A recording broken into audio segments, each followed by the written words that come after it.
Praise the Lord. फिर से इस बाइबल स्टडी में आप सभी का स्वागत है। पिछले वर्ष हम लोग प्रार्थना के विषय में सीखते हुए समाप्त किए। अब मैं उम्मीद करता हूँ कि आपका समय प्रार्थना में बीता होगा। हालांकि बहुत खतरनाक मौसम था, पर्व त्योहार का मौसम, शादी ब्याह का मौसम, प्रार्थना करने के लिए समय कम मिलता है।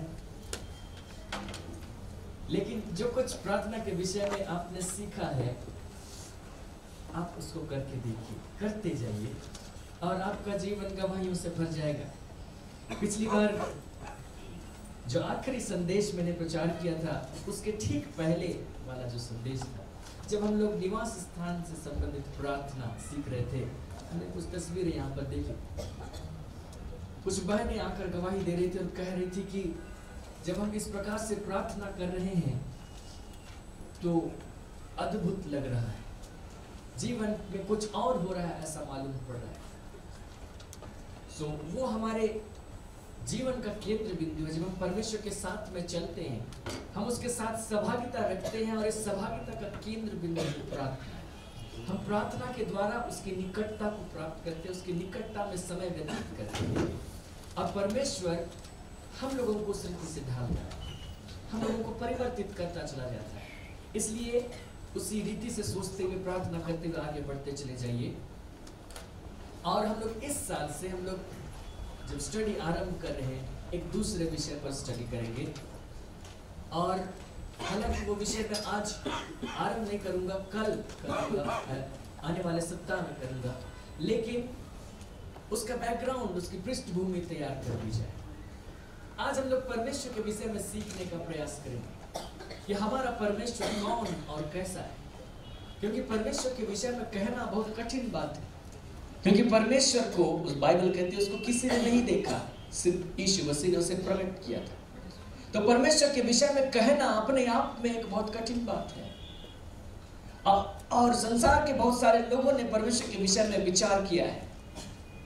अगर हम लोग इतिहास को पलट कर देखेंगे, अपने देश के इतिहास को पलट कर देखेंगे और दूसरे देशों के इतिहास को पलट कर देखेंगे, हम लोग पाएंगे लोगों ने हमेशा परमेश्वर के विषय में खोजा, उसके विषय में सोचा, उसके विषय में ढूंढा और कई प्रकार के लोग हो गए।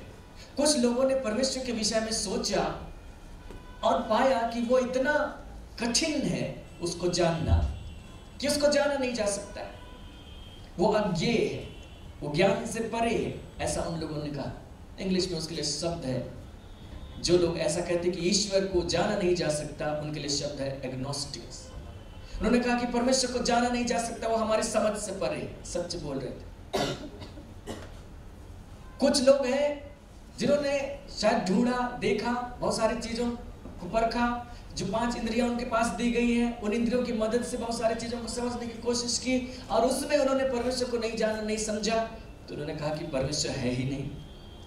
उनको कहते हैं नास्तिक, एथेइस्ट। और कुछ है जिन्होंने किसी को परमेश्वर बना लिया, है ना। उनको परमेश्वर पता नहीं चला, लेकिन फिर भी उनको लगा कि कोई तो परमेश्वर होगा, तो उन्होंने आंखें खोली और जिधर देखा सबको परमेश्वर घोषित कर दिया। और कुछ है जिन पर परमेश्वर ने अपने आप को प्रकट किया। मैं इस बात को स्पष्ट रूप से मानने वाला व्यक्ति हूं कि परमेश्वर को अपने बलबूते पर जाना नहीं जा सकता, क्योंकि परमेश्वर हमारे समझ से परे रहने वाला व्यक्ति है। मैं थोड़ी देर में इसकी व्याख्या आपके सामने पेश करूं। तो जो लोग अज्ञेयवादी हैं, एग्नोस्टिक हैं, जो लोग कहते हैं कि परमेश्वर को जाना नहीं जा सकता, वो एक तरीके से सच बोल रहे हैं, लेकिन मैं उसमें कुछ जोड़ना चाहता हूं। जितना मैं कहते हैं उसमें जोड़ना चाहता हूं और मैं ये बताना चाहता हूं कि परमेश्वर को वास्तव में जाना नहीं जा सकता तब तक जब तक वो अपने आप को आप पर प्रकट ना करे। परमेश्वर को तभी जाना जा सकता है जब वो अपने आप को प्रकट करे। उसको हम सोच विचार करके नहीं पा सकते कि परमेश्वर ऐसा होगा, परमेश्वर वैसा होगा, परमेश्वर इस रीति से होगा। हम अपने दिमाग से सोच करके वहां तक नहीं पहुंच सकते। परमेश्वर उस सोच से परे, हमारी समझ से परे, हम लोग उसकी व्याख्या नहीं कर सकते। इसलिए संसार में बहुत सारे फिलोसोफर हुए और उन्होंने कहा कि परमेश्वर कैसा होगा, क्या होगा, बहुत तरीके की बातें हुई। जो लोग फिलॉसफी पढ़ते हैं इस विषय को जानते हैं गहराई से। एक से एक तर्क पेश किए, लेकिन परमेश्वर के होने का कोई तर्क ही नहीं है। वो तर्कहीन है, वो तर्क से परे, उसको जाना ही नहीं जा सकता हमारे सामान्य बुद्धि से। वो जब तक अपने आप को प्रकट ना करे उसको जान नहीं सकते। उदाहरण के लिए हम लोग बहुत सारे चीटियों को देखते हैं। मान लिया कि आपके पास ये योग्यता होती नहीं है जबकि कि आप कोई भी चीटी बना सकते। चीटी जबकि इतनी छोटी सी जीव है, फिर भी उसको बनाने की योग्यता हमको नहीं दी गई। लेकिन मान लिया कि चीटी को हम बना लेते और फिर उस चीटी को आपके सामने छोड़ दिया जाता। चीटी को यह भी इजाजत दिया जाए कि वो आपके शरीर में सिर से लेकर पांव तक चढ़ जाए, फिर उतर जाए, और उसके बाद अपने बाकी दोस्तों को जाकर बताए कि मनुष्य कैसा है। क्या वो बता सकती है? नहीं बता सकती।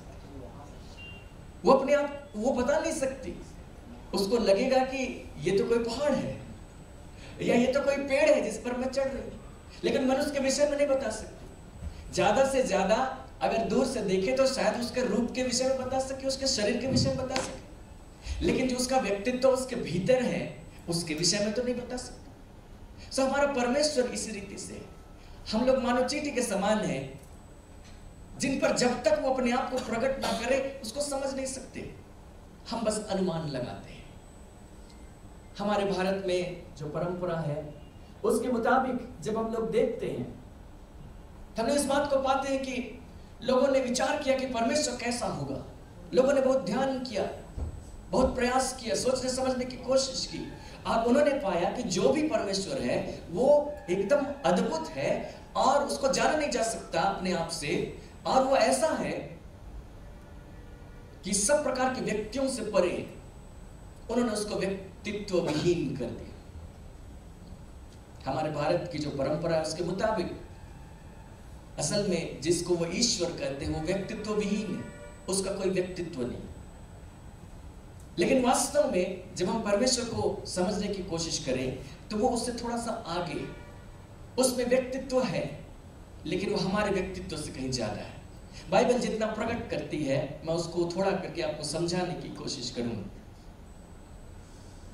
हम लोग यूं तो जानते हैं, परमेश्वर के विषय में कहा गया कि परमेश्वर त्रिएक है, हम लोग मान लेते हैं, लेकिन हम लोग थोड़ा सा उसको समझने की कोशिश करें। हालांकि मैं उसको पूरी रीति से आपको नहीं समझा सकता, क्योंकि इस संसार में ऐसा कुछ भी नहीं जिसको दिखा के आपको बताया जाए कि परमेश्वर ऐसा है। यशायाह जो भविष्यवक्ता था उसने एक दफा इस रीति से कहा, यशायाह की पुस्तक और उसका अध्याय 40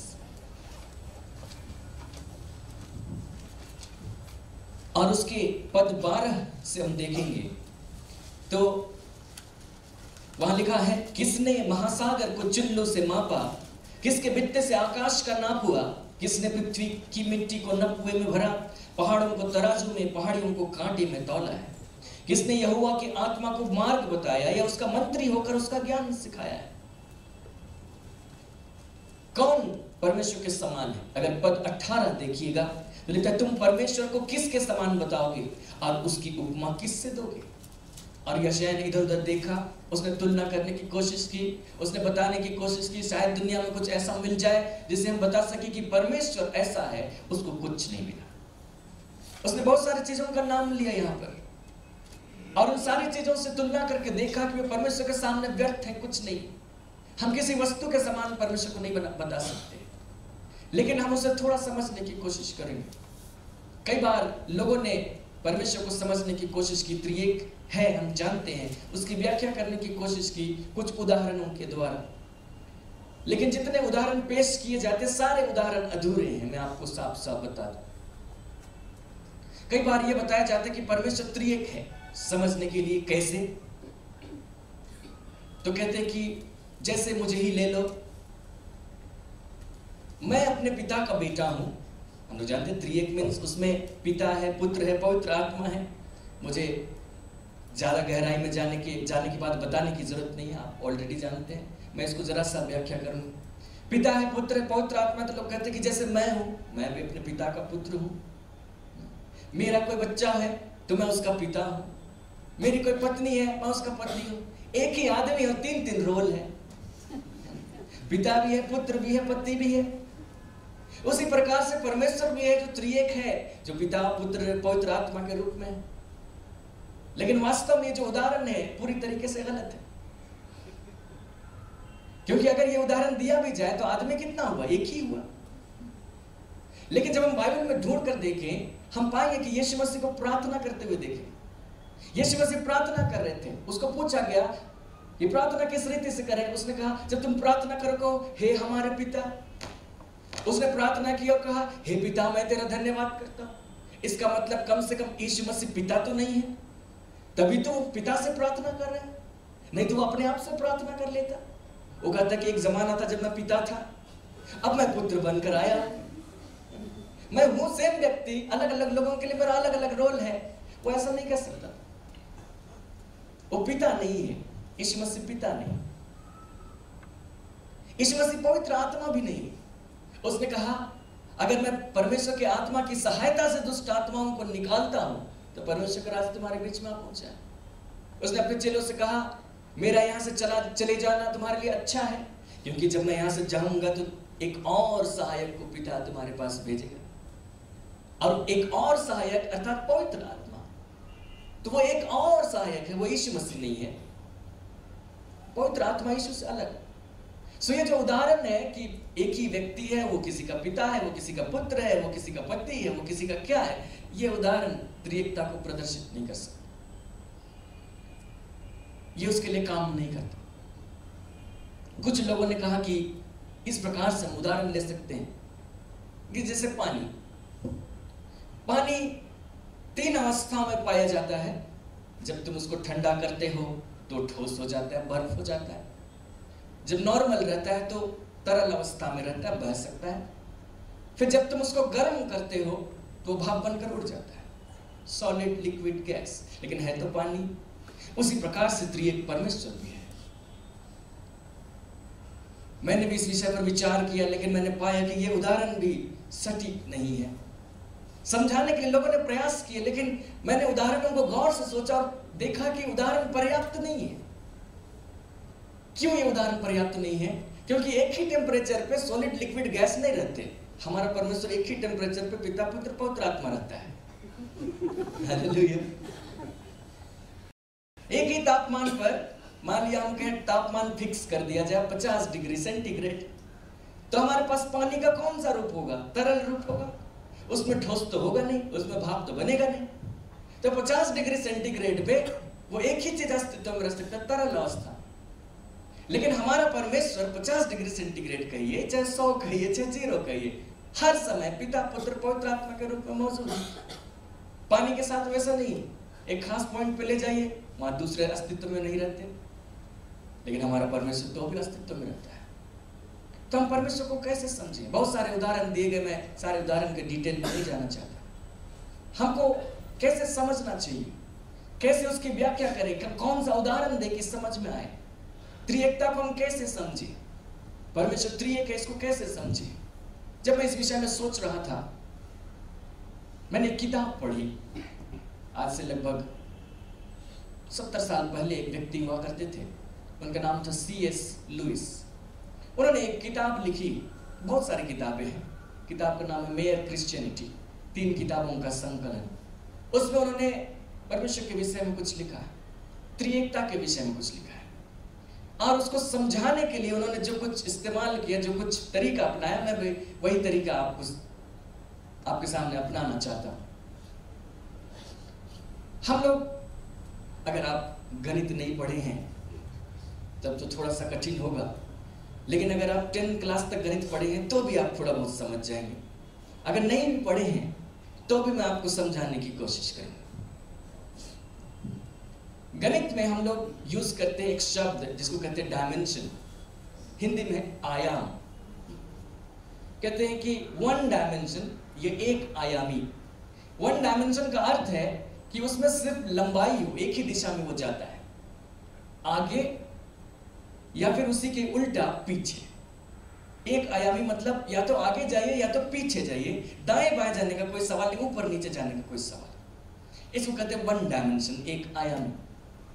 लेकिन उसी जगह इसमें जोड़ दिया जाए कि अब वो दाएं बाएं भी जा सकता है, तो उसको हम कहेंगे 2 डायमेंशन। क्योंकि हमने एक लकीर के अलावा एक दूसरी लकीर भी बना ली जिसके इधर उधर हम जा सकते हैं।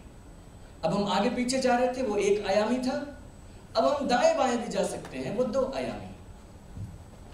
और इसके अलावा एक तीसरा आयाम भी है, 3 डायमेंशन, जिसमें हम ऊपर नीचे भी जा सकें। ठीक है, ऊपर नीचे भी जा सकें। उसके हिसाब से हम अलग अलग चीजों को ड्रॉ कर सकते हैं, बना सकते हैं, रेखा चित्र बना सकते हैं। हम लोग यहाँ पर एक तस्वीर देख रहे हैं, यहाँ पर 0 लिखा है जिसके ऊपर एक बिंदु बना हुआ है। और 0 डायमेंशन मीन्स ना तो आप आगे जा सकते, ना तो पीछे जा सकते, ना तो ऊपर, ना तो नीचे, ना तो दाएं, ना तो बाएं, और ना तो इनका किसी कॉम्बिनेशन में। मतलब जहां पर है वहीं पर तो एक ही पॉइंट होगा, इसलिए वो बिंदु है। लेकिन 1 डायमेंशन जिसमें एक लकीर खींची जा सकती है, 1 डायमेंशन में अगर कोई चित्र बनाया ही जा सकता है एक आयाम में, तो सिर्फ लकीर ही खींची जा सकती है। लकीर खींची जा सकती है, लकीर का छोटा सा हिस्सा खींचा जा सकता है, जैसे कि यहाँ है 1 के ऊपर बना है। 2 डायमेंशन में क्योंकि आप सीधे भी जा सकते हैं, आगे पीछे भी जा सकते हैं, दाएं और बाएं भी जा सकते हैं, तो लकीरों को कई तरीके से जोड़ सकते हैं। आपने ऐसे खींचा, ऐसे खींचा, ऐसे खींचा, ऐसे खींचा, तो जो एक आयाम में लकीर था वो 2 आयाम में 4 लकीरों को जोड़कर एक वर्ग बन गया। एक आयाम में जो लकीर था वो 2 आयाम में जाकर वर्ग बन गया, उसमें भी लकीर है, कम से कम 4 लकीरों के खंड हैं। 4 लकीरों को जोड़ करके एक वर्ग बना। कितने वर्ग? एक वर्ग। अब ये जो वर्ग हैं इनको आप 3 आयाम में ले, 3 डायमेंशन में ले, जिसमें कि ऊंचाई को भी जोड़ा जा सकता है, तो 3 में वो घन बन गया। इसमें 6 फेस है, 6 भाग हैं आमने सामने। जैसे आप लूडो की गोटी देखते हैं तो उसमें 6 भाग होते हैं, सामने हर एक में एक नंबर लिखा रहता है, हर एक तरफ एक वर्ग होगा, तो टोटल वहां पर 6 वर्ग हुए और कुल मिलाकर कितना घन बना? 1। 1 डायमेंशन में एक लकीर, हमने 4 लकीरों को जोड़ दिया, 2 डायमेंशन में वो एक वर्ग बन गया, लेकिन वास्तव में वहां 4 लकीरें हैं। ठीक है, 6 वर्गों को हमने जोड़ दिया और एक घन बन गया, वो 3 डायमेंशन में 3 आयाम। उसी प्रकार हमारा परमेश्वर भी, समझने के लिए मैं व्याख्या कर रहा हूं, हम लोग कहते हैं कि पिता, पुत्र और पवित्र आत्मा तीनों अलग अलग व्यक्ति हैं, तीनों अलग अलग है। पिता पुत्र नहीं है, पिता पवित्र आत्मा नहीं है, पुत्र पिता नहीं है, पुत्र पवित्र आत्मा नहीं है, पवित्र आत्मा पिता नहीं है, पवित्र आत्मा यीशु भी नहीं, पुत्र भी नहीं, तीनों अलग हैं। लेकिन बाइबल इस बात को कहती है कि परमेश्वर एक ही है। तो 3 अलग अलग लेकिन है कुल मिलाकर एक परमेश्वर। समझना कठिन। जो लोग हम लोगों का मजाक उड़ाना चाहते हुए कहते कि देखो बाइबल क्या सिखाती है, 1 + 1 + 1 = 1, 3 होना चाहिए, पिता प्लस पुत्र प्लस पवित्र आत्मा, तो टोटल 3 होना चाहिए। लेकिन कहते कि देखो एक है। पर हम इसको इस रीति से समझ सकते हैं, जितनी समझ हमारी है उसके मुताबिक मैं एक व्यक्ति अलग हूं, आप एक व्यक्ति अलग हैं, लेकिन परमेश्वर हमारे जो दुनिया है उससे परे है, और वहां 3 व्यक्ति मिलकर एक जन बनते हैं। हालेलुया। जिस प्रकार 1 डायमेंशन में एक लकीर थी और 4 लकीर मिलकर 2 डायमेंशन में एक वर्ग बन गया, 6 वर्ग मिलकर के 3 डायमेंशन में एक घन बन गया, उसी प्रकार हमारी दुनिया में सब अलग अलग हैं। हम लोग सब एक व्यक्ति अलग अलग हैं, लेकिन परमेश्वर इससे परे है, इससे बढ़कर है, और वहां पर 3 व्यक्ति मिलकर एक जन बनते हैं। इंग्लिश में इसको ऐसे कहते हैं 3 persons 1 being। 3 अलग अलग व्यक्ति लेकिन परम सत्ता एक ही है। मैं बीइंग के लिए हिंदी शब्द ढूंढ रहा था लेकिन मुझे सटीक शब्द नहीं मिला। व्यक्ति 3 है लेकिन कुल मिलाकर कितने जन हुए? एक जन। परमेश्वर एक है। वो हमारे समझ से परे, हमारे बातों से परे।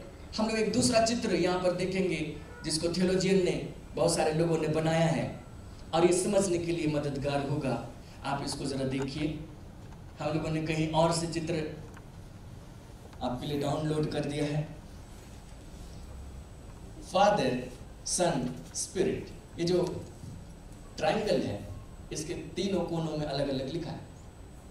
बीच में लिखा है गॉड, अर्थात पिता, पुत्र और पवित्र आत्मा तीनों मिलाकर एक परमेश्वर बना रहे हैं। लेकिन लिखा है सन इज गॉड। अगर आप सन से गॉड के बीच में जाए तो बीच में इज लिखा है। सन इज गॉड, पुत्र भी परमेश्वर है। Spirit is God, father is God. पिता भी परमेश्वर है, पवित्र आत्मा भी परमेश्वर है। और जो वृत्त है उसमें लिखा है son is not father, father is not spirit, spirit is not son. इससे बेहतर डायग्राम हम लोग दूसरा नहीं जानते। सब अलग हैं लेकिन कुल मिलाकर एक ही परमेश्वर है। हम लोग जिस आयाम में रहते हैं वहां पर हम लोग इसको अलग अलग गिनते हैं, लेकिन परमेश्वर जिस आयाम में है वहां पर मिलाकर एक ही। मान लिया, आप इसको ऐसे समझिए, मान लिया कि क्योंकि हम लोग तो जिस दुनिया में रहते हैं वो त्रिआयामी है, 3 डायमेंशन है। उसमें लंबाई भी है, उसमें चौड़ाई भी है, उसमें ऊंचाई भी है। अपने शरीर को ही देखिए, उसमें लंबाई है, चौड़ाई है, ऊंचाई है। मान लिया हम एक ऐसी दुनिया में रहते जो कि 2 डायमेंशन होती, अर्थात उसको हम पेपर पर या जमीन पर हम खींच कर बना सकते थे। अर्थात जिस जमीन पर आप बैठे उसके विषय में सोचिए। यहाँ पर कुछ रेखाओं का हम खींच सकते हैं, उस तरफ जा सकते हैं और इस तरफ। और जो कुछ आप जमीन पर चित्र बना सकते हैं वही 2 डायमेंशन में होगा। मान लिया कि हम लोग वहां पर होते, ठीक है, एक वृत्त बना दिया जाता जो आपको दिखाता, ठीक है। आपके विषय में बनाना होता तो एक दूसरा वृत्त बना देते, देखो, और आपके विषय बनाना होता तीसरा वृत्त बना देते। और परमेश्वर मान लिया इसके ऊपर है, मान लिया वो त्रिआयामी होता और अपने आप को उन पर प्रकट करता, तो वो लोग उसको कैसा समझते? परमेश्वर अपना एक कदम उस धरती पर रखे तो वो लोग उसको कैसे समझेंगे? चारों तरफ से आउटलाइन बना लेंगे और कहेंगे देखो परमेश्वर ऐसा है। जो शेप दिख रहा है, जो तस्वीर जमीन पर बन जाएगी, उस तस्वीर को कहेंगे कि देखो परमेश्वर ऐसे। मान लिया परमेश्वर वहां आ जाए और ऐसे करके खड़ा हो जाए, तो उसकी उंगली जमीन पर जहां पर है वहां पर लोग एक वृत्त बना लेंगे और कहेंगे कि देखो परमेश्वर एक वृत्त है। कहीं पे परमेश्वर मान लिया ऐसे करके खड़ा हो जाए तो दूसरे लोग कहेंगे कि नहीं परमेश्वर तो 3 वृत्त है, क्योंकि जब हम लोगों की तरफ उसका इमेज आया था तो हमने बना कर देखा है वो 3 वृत्त है। तो सब अपना अपना कहें। तो जो 3 डायमेंशन पिक्चर है उसको 2 डायमेंशन में लाना बहुत मुश्किल है, समझाना बहुत मुश्किल है। फिर भी जो चीजें 3 डायमेंशन में, जैसे आदमी, उसको हम लोग तस्वीर बनाते ही हैं कॉपी में, उसी प्रकार परमेश्वर जो अद्भुत है, हमारी समझ से परे है, उसने अपने आप को किसी रूप में हम पर प्रकट किया। लेकिन जैसे जो 3 डायमेंशन का चीज है, जैसे जो पुस्तक है, उसको अगर हमको सिंपल एक पेपर में बनाना पड़े तो हम कुछ डायग्राम से पुस्तक की तरह बनाएंगे, लेकिन वो डायग्राम पुस्तक को पूरी रीति से कभी भी प्रकट नहीं कर सकता। बस उसका रूप हमको बता सकता है, थोड़ा बहुत आइडिया दे सकता है, लेकिन उसके विषय पूरा नहीं बता सकता है। उसी रीति से परमेश्वर इतना कठिन है कि उसको समझना हमारे बुद्धि की बात नहीं। और परमेश्वर हम पर प्रकट भी करे तो उसने उतना प्रकट किया जितना बेहतर हम समझ सकते हैं। हम लोग जानते हैं आदि में वचन था, वचन परमेश्वर के साथ था, वचन परमेश्वर था, और वचन देहधारी होकर यीशु मसीह के रूप में आया। तो हम कहते हैं कि वचन परमेश्वर है। तो मेरा कहना यह है कि अगर लिखित रूप में बताया जाए कि परमेश्वर कैसा है तो यही है बाइबल। इसमें जो लिखा हुआ है वही लिखित रूप में सबसे बेहतर तरीका है परमेश्वर के विषय बताने के लिए। उसके विषय में बताने के लिए लिस्ट बनाने की जरूरत नहीं कि परमेश्वर ऐसा है, परमेश्वर वैसा है, परमेश्वर वैसा है। उसके लिए बहुत कहानियों की जरूरत पड़ेगी, इतिहास की जरूरत पड़ेगी, भविष्यवाणियों की जरूरत पड़ेगी, घटनाओं की जरूरत पड़ेगी, लोगों की जरूरत पड़ेगी बताने के लिए कि परमेश्वर कौन और कैसा है। लिखित रूप में अगर कोई बताया जा सकता है परमेश्वर को तो वह ऐसा है।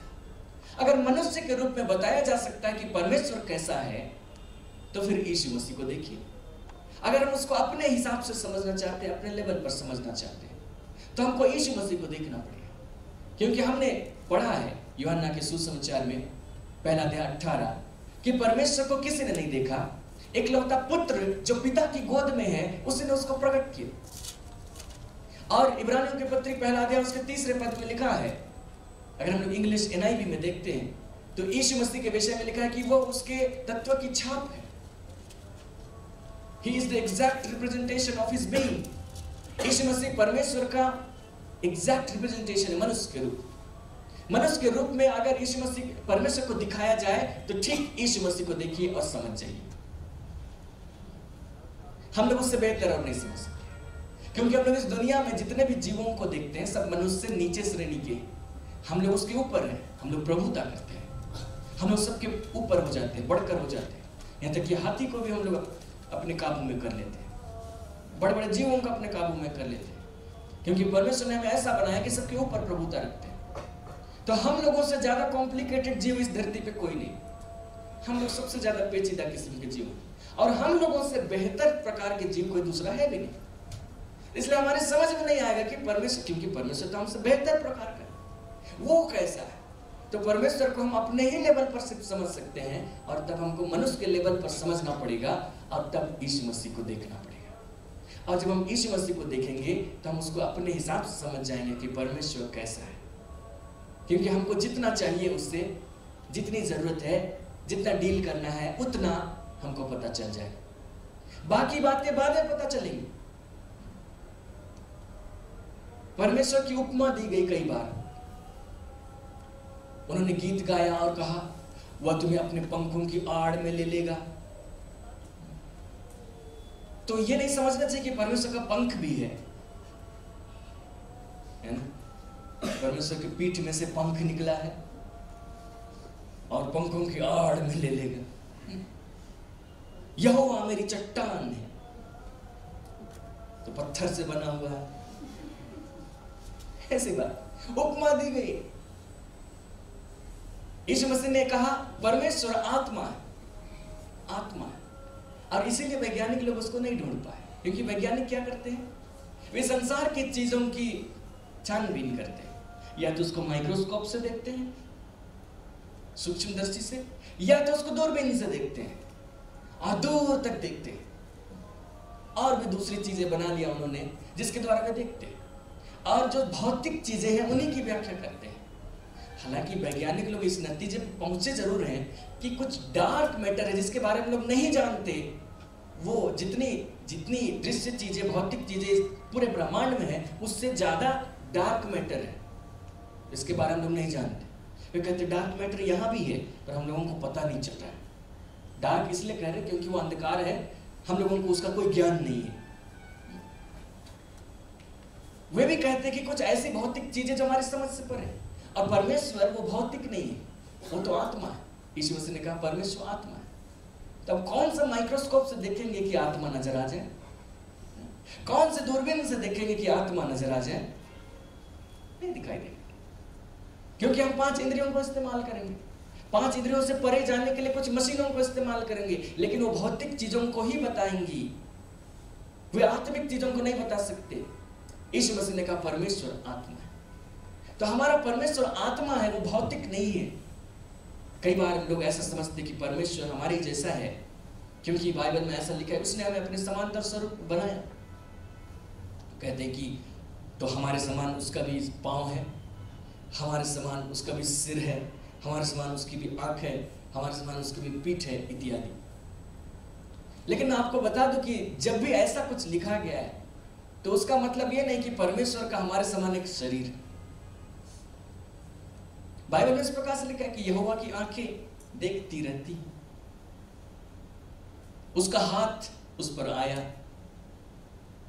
मूसा ने उसकी पीठ के दर्शन किए वगैरह। लेकिन साथ में इतना भी स्मरण रखिए कि लोगों ने कहा है कि वह तुम्हें अपने पंखों की आड़ में ले लेगा। तब तो आपका पंख नहीं है, आप उसके स्वरूप में कहां, उसका तो पंख। दरअसल जब वो परमेश्वर के विषय में बता रहे थे तो मनुष्य के समझने के लेवल पर बता रहे थे, हम उसको उससे बेहतर नहीं समझ सकते। तो हमको पीठ समझ में आता है तो कह दिया पीठ समझ ली, हमको आंख समझ में आती है, देखने के लिए आंख के अलावा और हम क्या यूज करते हैं, आंख समझ में आती है तो कह दिया यहोवा की आंखें, अर्थात यहोवा बिना आंखों के भी देख सकता है।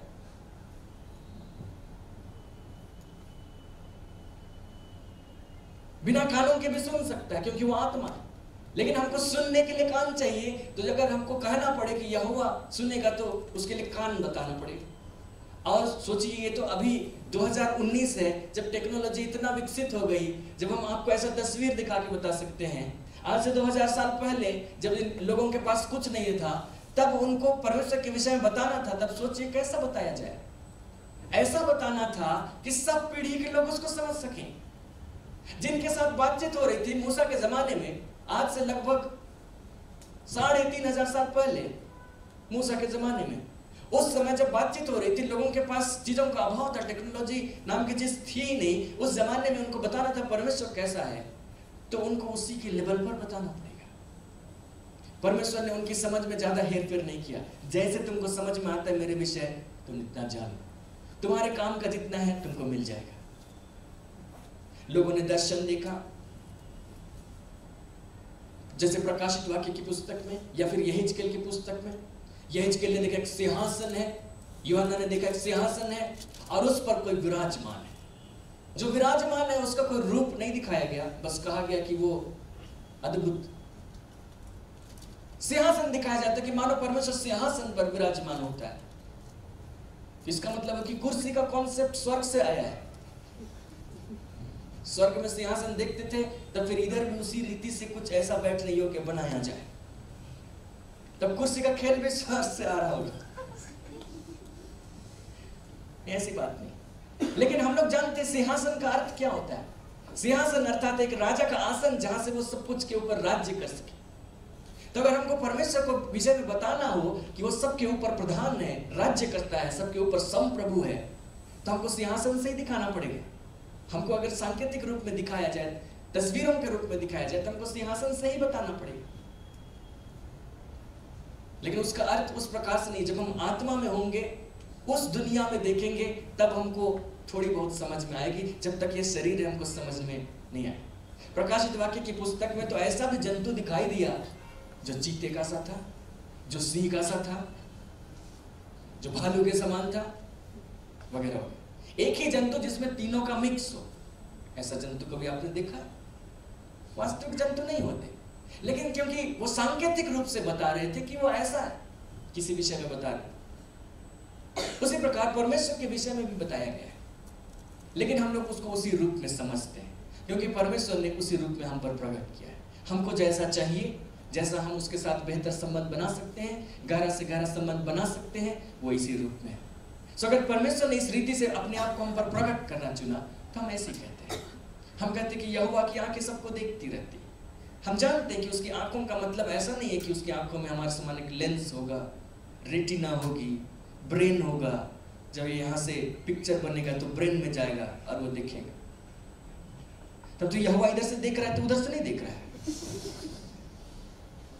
या फिर उसकी आंखें सब जगह होंगी, पैर में भी आंख होगा, सब कुछ को देखती रहती। कहने का अर्थ है कि परमेश्वर सब कुछ देखता है। उसकी आंख कहीं भी हो, आंख हो चाहे ना हो, वो देखता है। मतलब उसको मालूम, उसको ज्ञात है। हमारे पास कुछ इंद्रियां नहीं है। कुछ इंद्रियां अगर होती एक्स्ट्रा, तो हम लोग कुछ और चीज अनुभव कर सकते हैं। जैसे आवाज के विषय, हमारे जो कान दिए गए हैं, उसके विषय में बताया जाता है कि 20 डेसिबल से 20,000 या हर्ट्ज से 20,000 किलो हर्ट्ज तक हम लोग आवाज सुन सकते हैं। उसके परे भी आवाजें होती है जिसको हम नहीं सुन सकते, उसके नीचे भी आवाजें होती है जिसको हम नहीं सुन सकते। लेकिन कुछ जंतु हैं जो बनाया गया है कि वो ऐसी आवाज को सुन सकते हैं, जैसे कि चमगादड़। वो बड़ी हाई फ्रीक्वेंसी की आवाज को सुन सकता है, जिसको सुनने के लिए हमको नहीं बनाया गया। तो हम सिर्फ उतना समझते हैं जितना हमको दिखाई देता है, बाकी चीजों का मशीनों से जानते हैं। तो जो आत्मिक दुनिया है वो इससे बेहतर दुनिया है। उसमें मानो हमारी जो बातें होंगी, उसको इस प्रकार से समझिए कि रंग जिसका आप स्वाद ले सकें, संगीत जिसको कि आप छू सकें। मैं जो भी बता रहा हूं तो लगेगा कि बाउंस कर जाएगा, ऐसा भी कभी होता है। मैं बस आपको उदाहरण दे रहा हूं।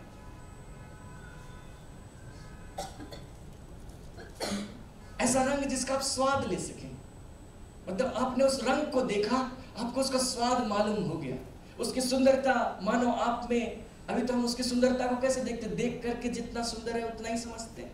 लेकिन उस सुंदरता को और ज्यादा अनुभव करने के लिए मान लिया हमारे अंदर ऐसा सेंस विकसित कर दिया जाए कि मानो स्वाद भी आ रहा हो, क्योंकि सबसे पहला सेंस जो हमारे अंदर विकसित होता है वो स्वाद का ही है।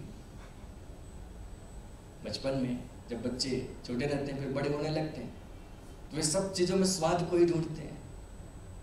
उनके सामने अंगूठा रख दीजिए, उसको मुंह में डाल लेंगे, उनके सामने जूता रख दीजिए, उसको मुंह में डाल लेंगे। उसके सामने खाना रख दीजिए, उसको मुंह में डाल लेंगे। तो सब चीजों को स्वाद से जानना चाहते हैं। ये कैसा लगता है? आंखें तो बाद में खुलती है, और उनके जो कान होते हैं, आवाज सुनने की योग्यता वो पहले विकसित होती है, और भी पहले, जब वे गर्भ में रहते तब से। लेकिन मानो हम सारे अंगों से, सारे जितने भी हमारी इंद्रियां हैं, सबसे हम किसी चीज का आनंद ले सकते, तो सोचिए कैसा होगा। हमारा परमेश्वर उसी रीति से है।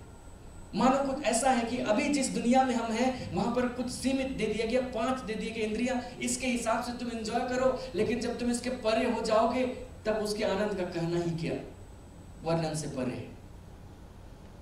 और जब उसके आनंद का कहना ही किया, तो जो परमेश्वर वहां पर है उसका भी कहना ही किया। तो हमारी समझ से परे है, लेकिन वो अद्भुत है।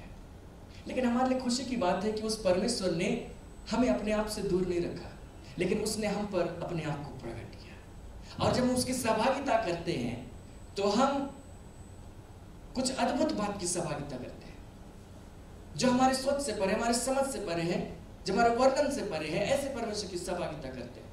हम लोगों ने कहा परमेश्वर त्रिएक है। अगर बाइबल में ढूंढा जाए कहीं पर त्रिएक शब्द नहीं मिले।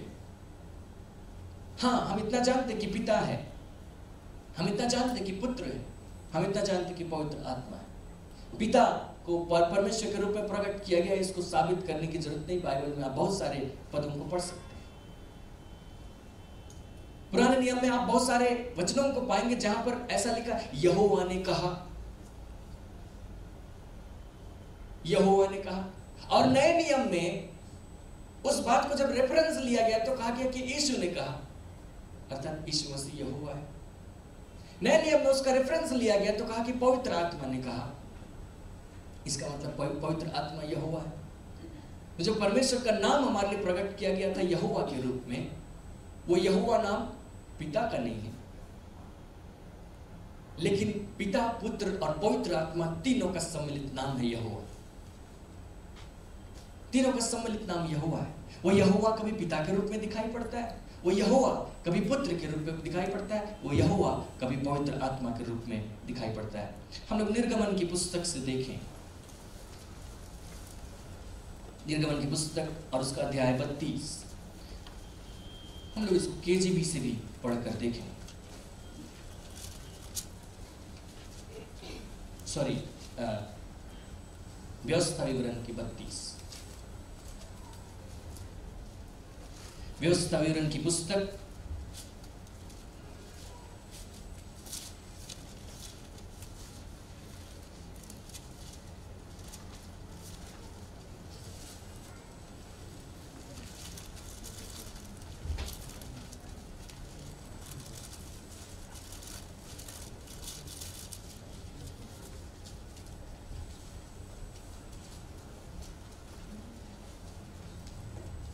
जरा सा उसका रेफरेंस मैं आपको नहीं बता पा रहा हूं। जहां पर परमेश्वर सिनाई के पहाड़ पर उतर आया था और उसने अपने आप को प्रकट किया और उसके विषय में, उसने अपने विषय में उसने खुद प्रचार किया। वो रेफरेंस व्यवस्था विवरण की पुस्तक में ही होना चाहिए। मैं इस घड़ी में आपको नहीं बता पा रहा हूं।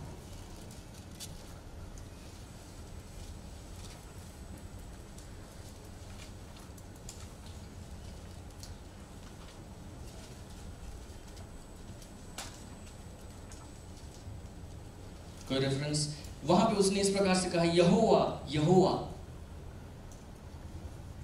ईश्वर दयालु, विलंब से कोप करने वाला, तो दोषी को किसी रीति से निर्दोष नहीं ठहराएगा। यदि आपको ये रेफरेंस मिल रहा हो तो आप मुझे बता सकते हैं इस समय। सॉरी, 34वां अध्याय निर्गमन की पुस्तक में है और उसके पद 5 से हम लोग पढ़कर देखें। और यहाँ पर 5 और 6 में लिखा है, तब यहोवा ने बादल में उतरकर उसके संग वहां खड़ा होकर यहोवा नाम का प्रचार किया। यहोवा उसके सामने यूं प्रचार करता हुआ चला, यहोवा यहोवा ईश्वर दयालु और अनुग्रहकारी, कोप करने में धीरजबंद, अति करुणामय, करुणा निरंतर और सत्य हजारों पीढ़ियों तक निरंतर करुणा करने वाला, अधर्म और अपराध और पाप का क्षमा करने वाला है, परंतु दोषी को वह किसी प्रकार निर्दोष न ठहराएगा। वह पितरों के अधर्म का दंड उनके बेटों, वरन पोतों और पर पोतों को भी देने वाला है। अगर हम लोग पद 6 से केजेवी में पढ़ना चाहें, केजेवी जरा सा डिस्प्ले कीजिए, तो वहां पर हम लोग इस प्रकार पद 5 से हम लोग देखेंगे। अगर हम लोग वहां पर पढ़कर देखें तो हम लोगों को इस प्रकार दिखाई देगा कि मानो यहोवा खड़ा है और वहां मूसा खड़ा है, और यहोवा मूसा के आगे प्रचार करता हुआ चला।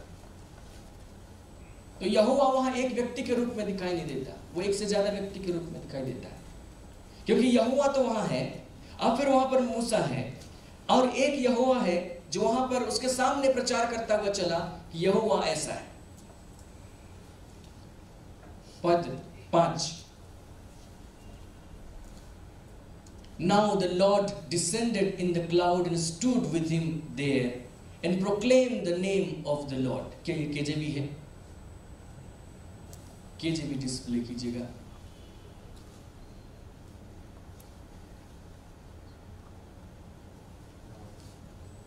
And the Lord descended in the cloud and stood with him there and proclaimed the name of the Lord. Next. And the Lord passed by before him and proclaimed. वहां पे लिखा है Lord stood with him. यहोवा मूसा के साथ में खड़ा हुआ, और यहां पर लिखता है यहोवा उसके सामने से गुजरा, क्या करते हुए? प्रचार करते हुए, प्रोक्लेम करते हुए, the Lord God, merciful and gracious, long suffering and abundant in goodness and truth. यहोवा एक तो मूसा के साथ खड़ा है, लेकिन यहोवा उसके सामने से गुजर भी रहा है और उस प्रचार भी कर रहा है कि यहोवा कैसा है। तो अगर हम पुराने नियम से देखेंगे यहोवा के विषय में, तो एक ही व्यक्ति दिखाई नहीं पड़ता। यहां तक कि अगर आप उत्पत्ति की पुस्तक उसका पहला अध्याय उसका पहला पद पढ़ें, जहां पर हम लोग जानते हैं वचन, आदि में परमेश्वर ने आकाश और पृथ्वी की सृष्टि की। आदि में परमेश्वर ने आकाश और पृथ्वी की सृष्टि की। हमारे बाइबल में तो परमेश्वर शब्द लिखा है, लेकिन इब्रानी की भाषा में ऐसा नहीं लिखा है। इंग्लिश में भी वैसा अनुवाद नहीं किया जाता है, लेकिन इब्रानी में लिखा है कि बरेशित बरा एलोहिम एथा समाइम एथा आरिक्स। एलोहिम अर्थात बहुवचन में परमेश्वर करना, परमेश्वर के विषय बताया। एलोह शब्द आता है इब्रानी में परमेश्वर के लिए, जहां से दूसरा इब्रानी शब्द एलाह भी आता है, जहां से फारसी शब्द अल्लाह भी आता है। इब्रानी में उसी एलाह से एल शब्द को अलग कर लिया जाता है, एल परमेश्वर के लिए कहते हैं। तो एलोह परमेश्वर के लिए है, और जहां ईम आ गया अर्थात बहुवचन। आदि में एलोहिम ने आकाश और पृथ्वी की सृष्टि की। जब उसने आकाश और पृथ्वी की सृष्टि की तो एक ही व्यक्ति नहीं था, नहीं तो लिखता आद बरेशित बरा एलोह एथा समाइम एथा आरिक्स। लेकिन वहां लिखा बरेशित बरा एलोहिम, अर्थात एक से ज्यादा व्यक्ति वहां मौजूद है, तभी वहां बहुवचन इस्तेमाल किया गया। अगर हिंदी में उसका सटीक अनुवाद किया जाता तो शायद ऐसा लिखना पड़ता, आदि में ईश्वरों ने आकाश और पृथ्वी की सृष्टि की, तो बड़ा कंफ्यूजन हो जाता कि कितने हैं।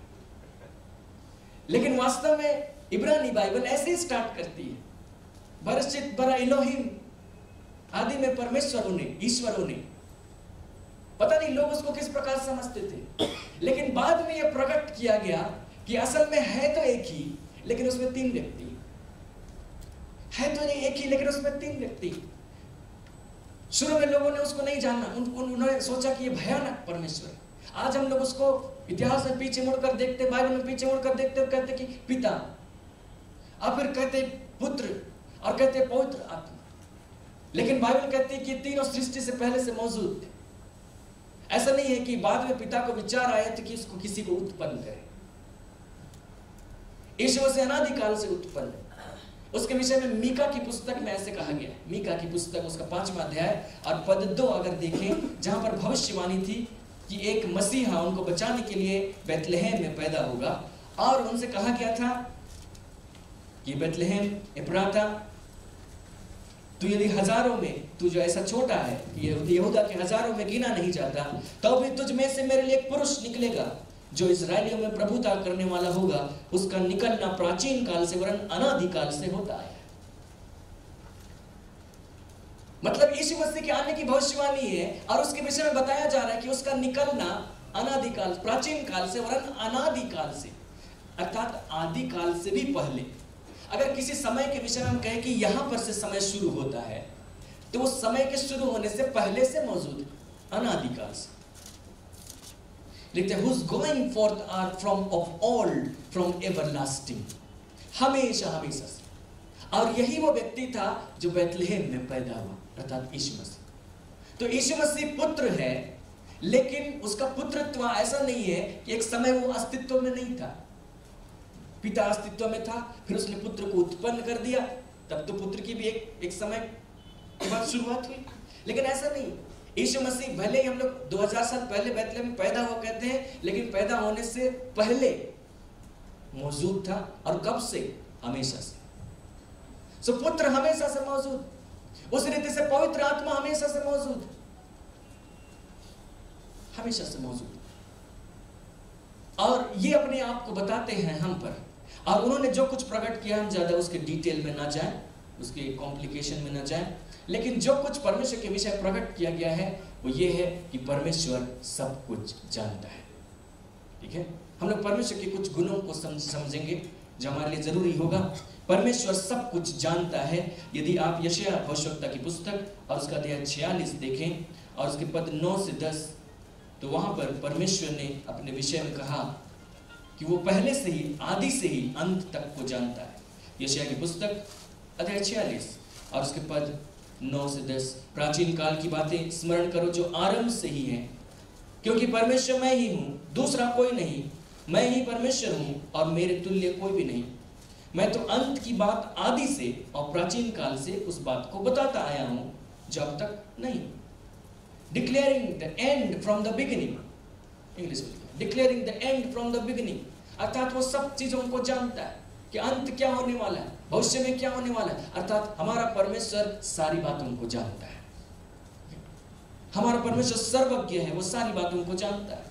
उसी प्रकार हमारा परमेश्वर सर्वशक्तिमान है, जिसके विषय में अगर हम पढ़ना चाहें उत्पत्ति की पुस्तक अध्याय 17 और उसके पद 1 से, वहां पर इब्राहिम पर परमेश्वर ने अपने आप को प्रकट किया।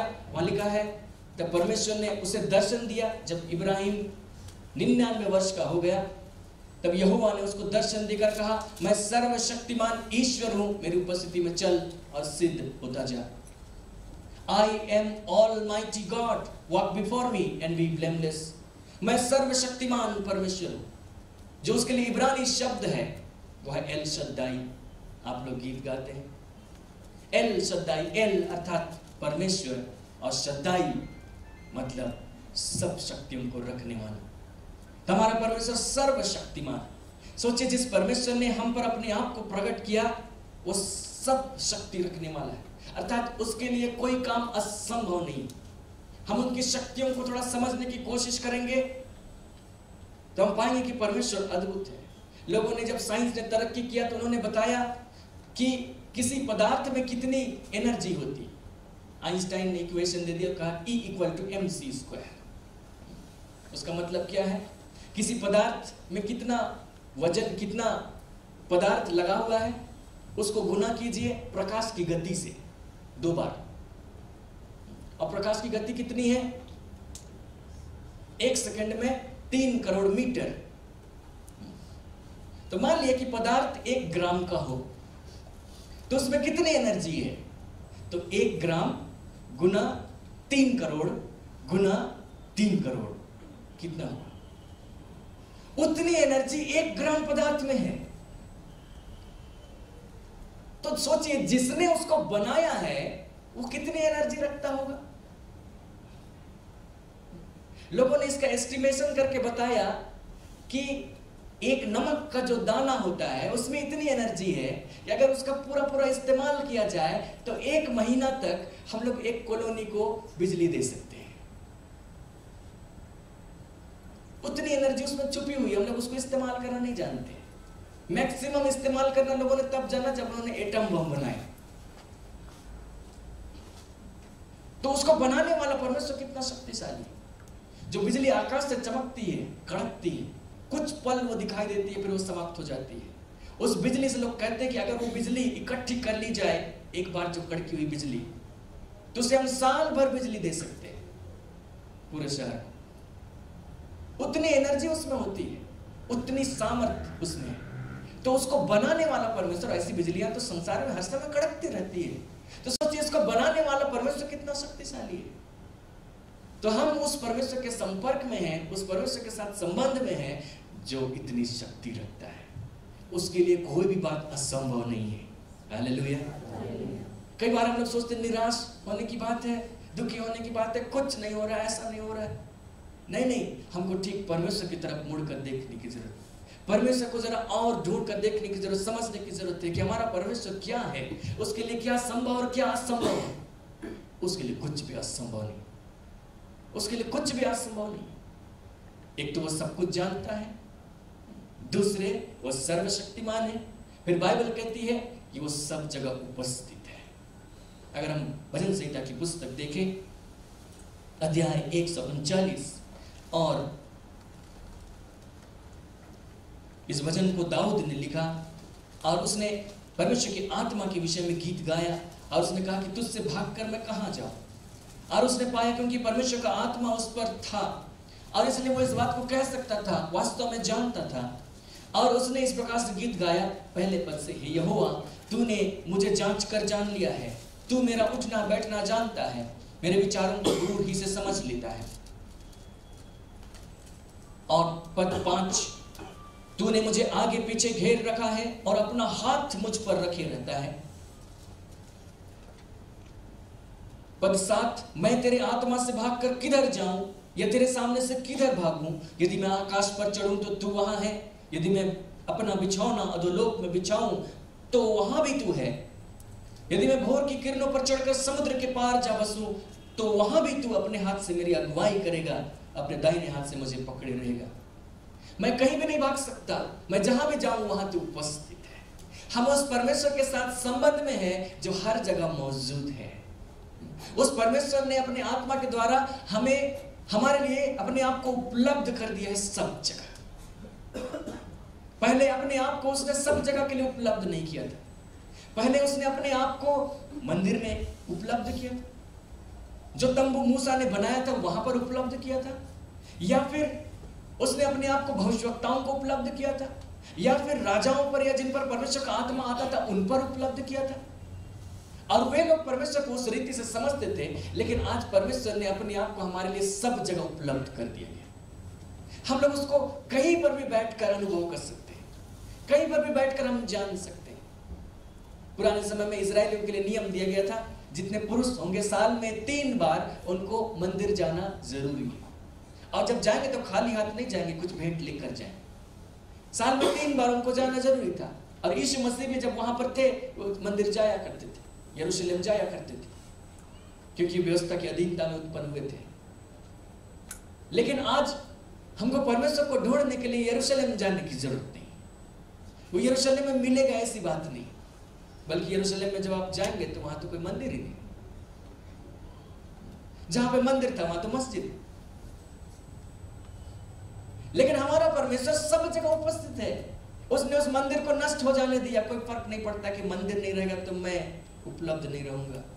उसने अपने आप को सब जगह उपलब्ध कर दिया। आज वो हमारे भीतर में रहता, हम उसके मंदिर बन गए। आज वो हमारे भीतर में रहता, हम जहां कहीं भी गए, हम जहां कहीं भी हैं, परमेश्वर हमारे साथ है, हमारे भीतर है। परमेश्वर सब जगह उपस्थित है। कई बार लोग सोचते कि मैं बहुत अकेले पड़ गया हूं, अकेला महसूस हो रहा है। उसका अर्थ यही है वो परमेश्वर की तरफ ध्यान नहीं दे रहा है। क्योंकि परमेश्वर ऐसा नहीं कि वो स्वर्ग में चुपचाप दरवाजा बंद कर लिया और उसको खटखटा रहे पर वो सुन नहीं रहे। नहीं, हमारे लिए सब जगह उपस्थित है, सब जगह अनुभव किया जा सकता है। परमेश्वर सब जगह उपस्थित है। फिर ये कहने की जरूरत नहीं, हम लोग जानते हैं कि परमेश्वर सृष्टि करता है। लेकिन ये परमेश्वर ऐसा है कि वो सब जगह उपस्थित है, लेकिन सब लोग उसको अनुभव नहीं कर सकते। संसार के सब लोग उसे अनुभव नहीं कर सकते। उसका कारण ये है कि परमेश्वर इतना अद्भुत है कि वो सब जगह उपस्थित होते हुए भी, सब जगह उपलब्ध होते हुए भी सब लोगों के लिए उपलब्ध नहीं। कैसे?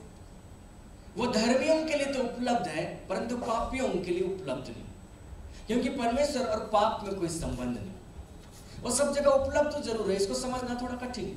वो वहां पर है, परंतु कुछ के लिए है, कुछ के लिए नहीं है। क्योंकि परमेश्वर के गुणों के विषय बाइबल बताते हैं कि परमेश्वर धर्मी है। अगर वो धर्मी है तो उसमें पाप का कोई अंश नहीं, पापी व्यक्ति उस तक नहीं पहुंच सकता। और इसलिए तो उसने यीशु मसीह में उपाय किया कि पापी व्यक्ति यीशु मसीह में क्षमा पाकर उसकी सहभागिता पा सकता है। बिना यीशु मसीह में आए हुए पापी व्यक्ति पापी रहेगा और उसके साथ उसका कोई संबंध नहीं रहेगा। यहां तक कि यीशु मसीह को जब क्रूस पर ठोक दिया गया था, वो क्रूस पर मर रहा था, बाइबल कहती है कि हमारे अधर्म का बोझ उस पर लाद दिया गया था। और तब यीशु मसीह ने उस पीड़ा में पुकार कर कहा, हे मेरे परमेश्वर, तूने मुझे क्यों छोड़ दिया? वहां पिता के साथ उसका अलगाव हो गया। वो अलगाव किस लिए हुआ? क्योंकि संसार के लोगों का पाप उस पर डाल दिया गया। तो उस पाप के कारण पवित्र परमेश्वर और यीशु मसीह का अलगाव हो गया। वो अलगाव हो गया। दूसरी रीति से पापी व्यक्ति जो है वो परमेश्वर को अनुभव नहीं कर सकता है, वो परमेश्वर को नहीं जान सकता है। उसको जानने का एकमात्र तरीका उसके लिए है कि वो यीशु मसीह पर विश्वास करे। जब वो यीशु मसीह में होगा तभी जाकर परमेश्वर की सारी भरपूरी उसके लिए उपलब्ध होगी। और अगर वो यीशु मसीह में नहीं होगा तो वो उसके लिए उपलब्ध नहीं होगा। हमारे भारत में बहुत सारे लोग प्राचीन काल से तपस्या करते आए और उन्होंने परमेश्वर के विषय में कहा कि परमेश्वर कोई व्यक्ति नहीं है, परमेश्वर का कोई व्यक्तित्व नहीं है, वो ब्रह्म है, ब्रह्म, और वो सब जगह मौजूद है, सबके लिए मौजूद है और सब कोई उसे अनुभव कर सकते हैं। उन्होंने उसके लिए ध्यान की विधियां निकाल लिया, ध्यान करने लगे। और वे लोग कहते हैं कि कोई फर्क नहीं पड़ता, पाप करते नहीं करते, उससे फर्क नहीं पड़ता। पाप करने से भी परमेश्वर आपसे अलग नहीं हुआ है, पापी दशा में भी परमेश्वर आपसे अलग नहीं हुआ है, आप तब भी उसको अनुभव कर सकते हैं, भरपूरी देख सकते हैं। ये कहते हैं। उसका कारण यह है कि परमेश्वर ने यहां पर अपने आप को प्रकट नहीं किया था, तो उन्होंने अपने समझ से जैसा सोचा समझा, जैसा जाना, उसके हिसाब से व्याख्या की। लेकिन जब हम बाइबल को देखते हैं जिस पर परमेश्वर ने अपने आप को प्रकट किया, तो इस बात को बताता है कि परमेश्वर धर्मी है, परमेश्वर पवित्र है, वो पाप से नफरत करता है, वो पाप से अपने आप को जोड़ कर नहीं रह सकता। आदम के साथ में वो था, लेकिन जब आदम ने पाप किया उसके साथ उसका संबंध टूट गया। वो पवित्र और धर्मी होने के बावजूद बाइबल एक और चीज बताती है, परमेश्वर प्रेम करने वाला है। हमारे लिए जिस गुण को सबसे ज्यादा जोर दिया गया है परमेश्वर के विषय, वो यह है कि परमेश्वर हमसे प्रेम करता है। यूहन्ना ने अपनी पत्री में इस प्रकार से कहा कि परमेश्वर प्रेम, परमेश्वर प्रेम। उसके किसी और गुण को हमारे लिए जोर नहीं दिया गया उससे ज्यादा। यहां तक कि पुराने नियम में जब यशायाह ने दर्शन देखा था तो कहा गया, स्वर्गदूत कह रहे थे परमेश्वर पवित्र पवित्र और पवित्र। लेकिन नए नियम में जब परमेश्वर ने अपने आप को प्रकट किया तो उसने बताया कि परमेश्वर प्रेम, परमेश्वर ने जगत से ऐसा प्रेम किया, परमेश्वर ने अपने प्रेम को इस रीति से प्रकट किया कि जब हम पापी ही थे यीशु मसीह हमारे लिए मरा। उसके प्रेम के विषय बताया। परमेश्वर धर्मी है, परमेश्वर पवित्र है, परमेश्वर न्यायी है, लेकिन परमेश्वर प्रेम करने वाला है और इन सारे गुणों को पूरे बैलेंस के साथ इस्तेमाल करता है। प्रेम करता है तो ऐसा नहीं कि प्रेम में भूल गए कि वो पाप में है कि नहीं है, सबको गले लगा लिए, ऐसी बात नहीं। वो न्याय भी है, साथ में न्याय भी करेगा।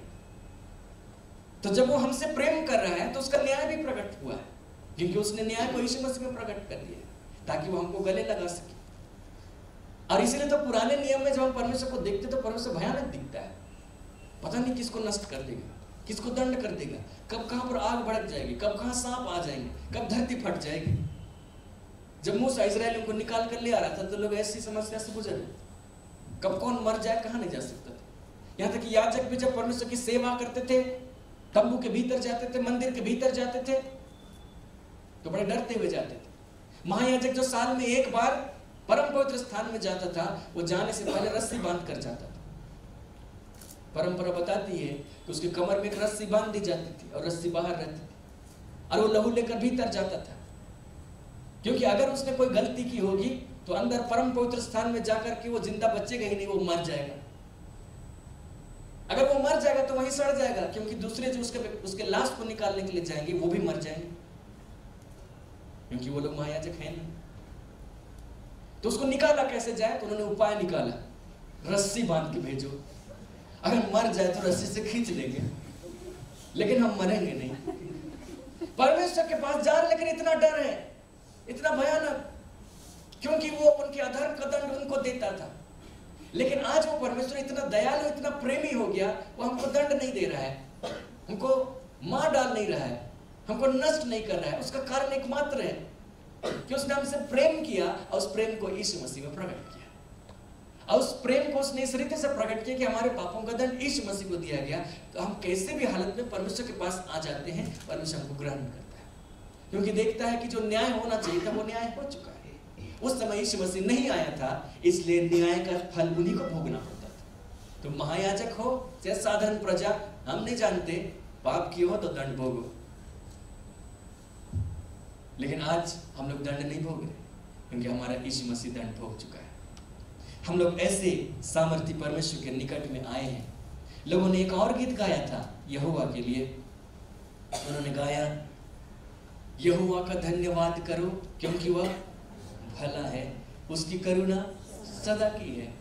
मैं नहीं जानता कि इन्होंने गीत को वास्तव में समझा भी था कि नहीं, गीत को लिखने वाले, क्योंकि उस समय तो परमेश्वर कब किसको दंड दे दे, तो अभी ही भला था तो अभी ही बुरा हो जाता है। मतलब परमेश्वर इतना भयानक। दाऊद अगर ये गीत गा रहा था, लेखक का नाम नहीं पता है कि इसने गीत लिखा, लेकिन अगर वो इस गीत को गा रहा था तो कुछ ही समय के बाद परमेश्वर का दंड उस पर पड़ गया। उसको कहा गया कि तेरा जो बेटा पैदा हुआ है वो निश्चय मर जाएगा, विपत्ति तुम्हारे परिवार से उठाकर तुझ पर डालूंगा, तुम्हारी पत्नियां किसी और के हवाले हो जाएंगी, वगैरह वगैरह। अगर वो गीत गा रहा था यहोवा भला है, तब बाद में सोचता वो भला कैसे है। लेकिन आज वास्तव में हम उस गीत को गा सकते हैं और इस गीत को हम अनुभव भी कर सकते हैं कि यहोवा भला है। जो इजरायली लोग थे, वो लोग परमेश्वर से इतना ज्यादा डर गए, इतना ज्यादा डर गए कि जो इब्रानी बाइबल थी उसमें परमेश्वर के लिए जो शब्द था एल या एलो या एलोहिम, और दूसरा शब्द एक इस्तेमाल करने लगे वे अदोनाई।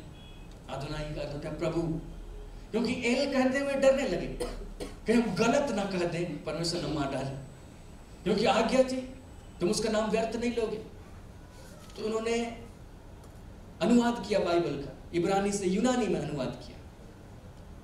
जो अनुवाद इब्रानी से यूनानी में किया गया तो उसको सेप्टुअजिंट कहते हैं, क्योंकि 70 लोगों ने उसका अनुवाद किया था। यीशु मसीह के जमाने में वो अनुवाद उपलब्ध था। उस अनुवाद में उन्होंने यूनानी भाषा में परमेश्वर को थियोस नहीं लिखा। यूनानी भाषा में परमेश्वर के लिए जो शब्द है वह थियोस, थियोस से आता है थियोलॉजी। थियो means God, logy means logic, theos. तो उन्होंने उसका अनुवाद थियोस नहीं किया, उन्होंने उसका दूसरा अनुवाद कर दिया। उसका अनुवाद उन्होंने कुरियोस कर दिया। कुरियोस मतलब प्रभु। डर के मारे कि कहीं उसका नाम हम लोग गलत ना लिख दें और हम लोग मर जाएं। इसलिए कभी आप नए नियम में इसको चेक करिएगा, कहीं पर अगर कोई कोट किया गया है जहां पर आपको लिखा गया कि ये लिखा तब ये वचन पूरा होगा कि जो कोई यहोवा का नाम लेगा वो उद्धार पाए।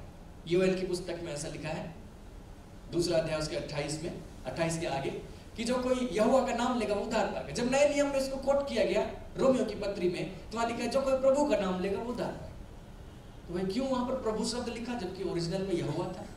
क्योंकि वे लोग सेप्टुअजिंट से कोट कर रहे थे और सेप्टुअजिंट में वहां यहोवा लिखा ही नहीं था, वहां पर तो कुरियोस लिखा था। तो उन्होंने कुरियोस लिख के अनुवाद कर। इतना डर गए कि परमेश्वर का नाम नहीं ले सकते हैं, परमेश्वर भयानक है, यही इमेज उनके मन में था।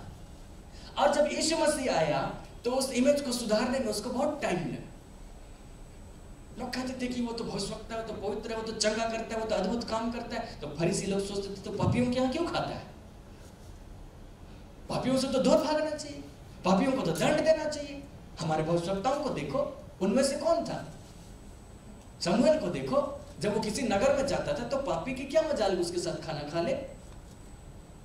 नगर के लोग थरथराते थे, हम लोग क्या गलती कर दी कि आप आ गए। आज तो कोई भविष्यवक्ता आते तो भीड़ की भीड़ चली आती है। उस समय भविष्यवक्ता चला आता था तो लोग कांप जाते थे, क्या गलती हो गई कि भविष्यवक्ता आ गया। तो जब यीशु मसीह आया तो वही इमेज था। तो पापी लोग थे ताज्जुब करने लगे कि कैसे हम इसके पास जा सकते हैं, लेकिन सुनने लगे कि जब पापी भी जा रहे हैं तो वो एक्सेप्ट कर रहे हैं, किसी को दंड नहीं दे रहा है तो वो परमेश्वर की ओर से कोई शक नहीं, क्योंकि जो चंगाई कर रहा है, आश्चर्य कर दिखा रहा है, वो कोई दूसरा नहीं कर सकता है। अंधा भी जो ठीक हुआ तो जाके फरीसियों को कहने लगा कि पापी व्यक्ति परमेश्वर से प्रार्थना करे तो परमेश्वर उसकी नहीं सुनता, लेकिन देखो उसने तो मेरी आंख खोल दी। फरीसी लोग चकित रह गए, चुप, उनके पास कोई जवाब नहीं। फरीसियों को भी समझ में नहीं आया, लेकिन यीशु मसीह यही बता रहे थे कि नहीं नहीं नहीं, परमेश्वर भयानक नहीं है, यहोवा भला है। असल में उसकी भलाई को वे लोग इसलिए अनुभव नहीं कर पाए थे क्योंकि यहोवा न्यायी भी है, तो उसका न्याय का दंड उनको भोगना पड़ता था। लेकिन वो बता रहे कि मैं वो जगत का मेमना हूँ, परमेश्वर का मेमना हूँ, जो जगत का पाप उठाने जाता हूँ। तो जब से मैं जगत में हूँ, परमेश्वर किसी को दंड नहीं दे रहा, बल्कि उसका दंड मैं एक दिन क्रूस पर चुका दूंगा। वो उस दंड को लिए जा रहा था और लोगों पर भलाई प्रकट किए जा रहा था। लोग परमेश्वर को नहीं समझ रहे थे, तब वो कहता था, क्या तुम अपने बच्चों को जब वो रोटी मांगता है तो तुम उसको सांप देते हो? अंडा मांगता है बिच्छू देते हो? मछली मांगता है सांप देते हो? नहीं करते हो। जब तुम बुरे होकर अपने बच्चों को अच्छी वस्तुएं देना जानते हो तो तुम्हारा स्वर्गीय पिता इतना भला है, अपने मांगने वालों को अच्छी वस्तुएं क्यों ना देंगे? उनके अंदर जो इमेज था, भयानक का इमेज, उसको क्लियर कर रहा है। अरे वो पिता है, वो प्रेम करने वाला पिता है, वो भयानक नहीं है कि चाबुक पकड़ के बैठा हुआ सिंहासन पर, गलती करो दंड। लेकिन दंड देना पहले जरूरी था, क्योंकि परमेश्वर ने अपने आप को प्रकट कर दिया था, और प्रकट किया था तो भाई अपने संपूर्ण व्यक्तित्व के साथ में आया है। और अगर तुम उसके साथ ठीक ढंग से पेश नहीं आओगे तो दंड भी तो भोगना ही पड़ेगा, क्योंकि परमेश्वर अपने आप से न्याय को अलग नहीं कर सकता है, न्याय उसके साथ में रहेगा। उसकी कीमत नहीं चुकाई गई, दंड भोगना पड़ेगा। लेकिन आज वो सारी कीमत उसने हमारे लिए चुका दी है। आज हम लोग उसके साथ एक कर दिए गए। हमारा वो परमेश्वर इतना अद्भुत है। हम लोग उसके बारे में बात अभी स्टार्ट किए हैं, खत्म नहीं होगा, बाकी बातों को आप खुद स्टडी करें, लेकिन उसके विषय में आप स्टडी कीजिए, क्योंकि यीशु मसीह ने इस प्रकार से कहा, अनंत जीवन यह है। यूहन्ना का सुसमाचार अध्याय 17 पद 3 डिस्प्ले कीजिए। अनंत जीवन यह है कि वे तुझ एकमात्र सच्चे परमेश्वर को और यीशु मसीह को जिसे तूने भेजा है जाने।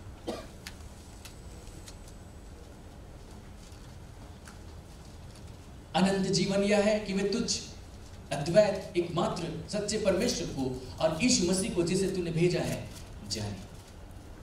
अनंत जीवन का अर्थ ये नहीं है कि हम कभी नहीं मरने वाली जिंदगी जी रहे हैं।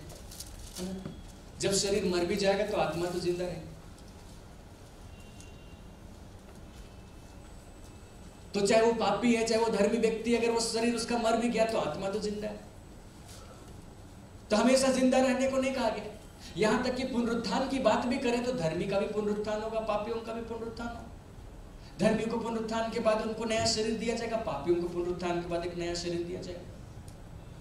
धर्मी पुनरुत्थान के बाद परमेश्वर के साथ में रहेंगे, पापी पुनरुत्थान के बाद नरक में रहेंगे, और उनका शरीर नष्ट नहीं होगा, वे आग में जलते रहेंगे। ऐसे नहीं कि आग में जल के भस्म होकर समाप्त हो गए। तो जिंदा रहना तो होगा आग में, लेकिन उसने कहा अनंत जीवन उनके पास नहीं है। हम लोग नहीं कह सकते अनंत काल तक वे भी आग में जिंदा है तो उनके पास भी अनंत जीवन है। नहीं, अनंत जीवन का वो अर्थ नहीं।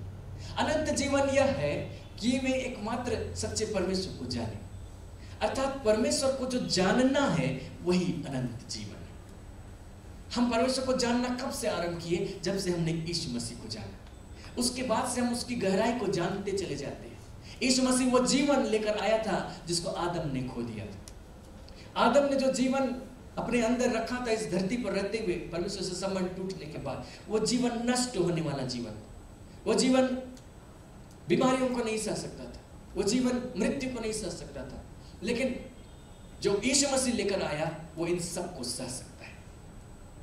वो इनके ऊपर है, क्योंकि उसने करके दिखाया। उसने बीमारों को चंगा किया। उसने कहा मैं इसलिए आया कि तुम जीवन पाओ और बहुतायत से पाओ। वो जीवन लेकर आया, और वो जीवन बहुतायत का जीवन था। उस जीवन को उसने वहां पर दिया। जब दिया तो उसने लोगों को चंगा करके दिखाया, उसने मुर्दों को जिलाकर दिखाया, उसने उनको दुष्ट आत्माओं से छुटकारा दिलाकर दिखाया, उसने उनके अंदर में परमेश्वर की इमेज को ठीक किया कि परमेश्वर प्रेम करने वाला है, यहोवा भला है। वही जीवन उसने हमारे लिए उपलब्ध किया है, अनंत जीवन, वो हमारे भीतर में। उसने कहा था 5वां अध्याय यूहन्ना और उसके 24 पद को देखें तो वहां पर यीशु मसीह ने कहा था, मैं तुमसे सच सच कहता हूं, जो मेरा वचन सुनकर मेरे भेजने वाले पर विश्वास करता है, अनंत जीवन उसका है और उस पर दंड की आज्ञा नहीं होती, परंतु मृत्यु से पार होकर जीवन में प्रवेश कर चुका है। अनंत जीवन हमारा है, अनंत जीवन हमें दे दिया गया है। अनंत जीवन को हम पाने की लालसा नहीं करें। अनंत जीवन हमें तब नहीं मिलेगा जब हम मर जाएंगे, या अनंत जीवन हमें पुनरुत्थान के समय नहीं मिलेगा, लेकिन अनंत जीवन हमारा है। हम जीवन में प्रवेश कर चुके हैं। पहला यूहन्ना 5वां अध्याय पद 13 उसने लिखा, ये बातें मैं तुमसे इसलिए कहता हूं कि तुम जानो कि अनंत जीवन तुम्हारा है। अनंत जीवन हमारा है, वो हमें दे दिया गया है, लेकिन वो जीवन तब दिखाई देगा जब हम उसको खोजेंगे, उसको समझेंगे। यीशु मसीह ने कहा अनंत जीवन यह है कि वे तुझ एकमात्र सच्चे परमेश्वर को जाने, उसको जानना अनंत जीवन है। हम जब उसको जानते हैं तो हम उसका जो प्रकटीकरण हमको दिया गया है, हम उसको रिलीज कर सकते हैं। हम जब जानते कि परमेश्वर सर्वशक्तिमान है और उसको हम ढूंढते हैं, हम उसको खोजते हैं, हमारे जीवन में जो परिस्थितियां हैं वहां परमेश्वर की सामर्थ्य की जरूरत है, वहां पर कैसे होगा, हम उसके लिए मन लगाते हैं, हम उसके लिए चित्त लगाते हैं, हम उसके लिए ध्यान करते हैं और परमेश्वर की वो सामर्थ्य हमारे लिए प्रकट होती चली जाती है। हम जानते कि जान गए कि सुन लिए कि परमेश्वर सब कुछ जानता है, वो सर्वज्ञ है, वो सब जानता है। लेकिन उसके सर्वज्ञ होने से क्या फायदा? कोई एग्जाम तो होगा नहीं कि जब पूछा जाए परमेश्वर कैसा है तो हम लिख देंगे परमेश्वर सर्वज्ञ है, परमेश्वर बोलेगा 10 में 10 स्वर्ग आ जाओ। वैसा होने वाला नहीं। लेकिन अगर हमने जाना कि परमेश्वर सर्वज्ञ है तो हमको उससे लाभ मिलना चाहिए कि परमेश्वर सब जानता है, वो भविष्य को जानता है, वो वर्तमान को जानता है, वो भूतकाल को जानता है, तो उससे हमको कुछ लाभ हो सकता है। तो हम उसको जानेंगे, हम उसको अनुभव से जानेंगे। जिस प्रकार के ज्ञान की बात यहाँ पर की गई नए नियम में, वो ज्ञान अनुभव से जानने वाला ज्ञान। हम सिर्फ शब्द से नहीं जानते, सिर्फ दिमाग से नहीं जानते, हम उसको अनुभव से जानते। हम उसको ऐसा जानते हैं कि मानो हम कह सके कि हाँ मेरा भी एक्सपीरियंस ये है। तो यही अनंत जीवन है। हम धरती पर से ही उसको जानना आरंभ करते हैं और उसको जानने के लिए मन लगाते चले जाते हैं। जब हम जाने कि परमेश्वर सब जगह उपस्थित है तो हम उस जानकारी का लाभ लेते हैं, हम उसकी उपस्थिति को हर जगह अनुभव करने की कोशिश करते हैं। हम कभी नहीं कहते कि फीलिंग लोनली। बहुत सारे लोग अपना स्टेटस लिखते हैं उसी प्रकार, फीलिंग लोनली, आंसू बहाते हुए, दिल टूटते हुए लिखा था। इसका मतलब वो परमेश्वर को ठीक से नहीं जानते। शब्दों से तो जानते होंगे, लेकिन परमेश्वर, अगर हम पूछेंगे कि परमेश्वर सब जगह उपस्थित है कि नहीं, वे लोग कहेंगे कहाँ उपस्थित है, लेकिन फिर भी उनका कन्फेशन यही है कि फीलिंग लोनली। इसका मतलब परमेश्वर को नहीं अनुभव करना।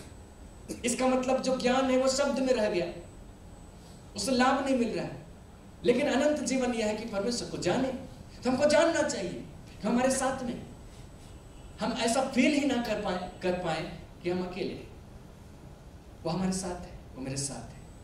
दाऊद ने इस रीति से गीत गाया कि चाहे मैं घोर अंधकार से भरी हुई तराई में होकर चलूं तो भी हानि से न डरूंगा, क्योंकि तू मेरे संग रहता है, क्योंकि तू मेरे संग रहता है।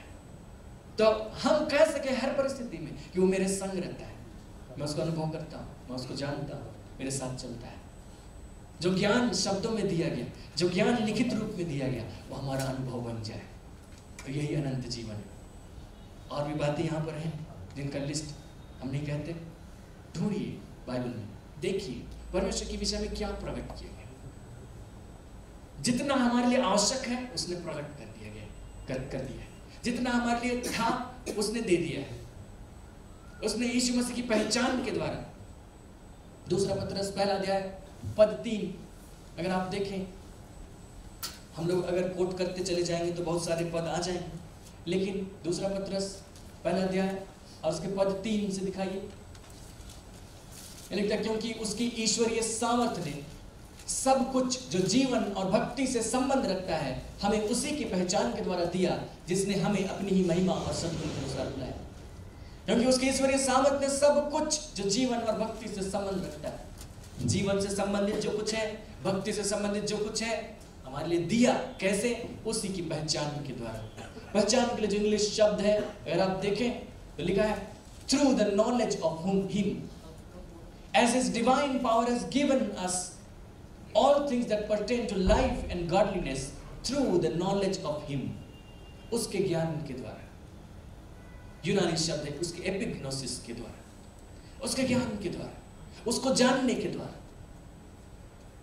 उसके जानने के द्वारा हम उसकी भरपूरी का लाभ ले सकते हैं। तो हम उसको जानते चले जाएंगे। उसको जानने के लिए हमारा जीवन कम है। मैं नहीं सोचता कि हम लोग जब यहाँ से छोड़कर आने वाले धरती में चले जाएंगे, नए आकाश नई पृथ्वी पर चले जाएंगे, तो भी उसको पूरी रीति से किस दिन जान जाएंगे। हम बस उसको जानते चले जाएंगे। अभी तो हमारा शरीर पर्दा कर देता है, अब हम धुंधला सा देखते हैं दर्पण में, लेकिन एक समय आएगा जब ये शरीर चेंज कर दिया जाए। ये शरीर पर्दा का काम नहीं करेगा। शरीर के द्वारा हम और सहायता पा सकेंगे। हम उसको जानेंगे और बेहतर जानेंगे, लेकिन और बेहतर जानते चले जाएंगे, लेकिन कभी जानना अंत नहीं होगा। और वो जानना और भी ज्यादा सुखदायक होगा, वो जानना और भी ज्यादा उत्तम होगा। लेकिन वो तो तब की बात होगी, तब तो हम करेंगे सो करेंगे, तब तो कोई पीड़ा की बात है ही नहीं। लेकिन इस धरती पर क्यों हम मिस करें, जबकि अनंत जीवन हमारा है, जबकि उसने हमें दिया है।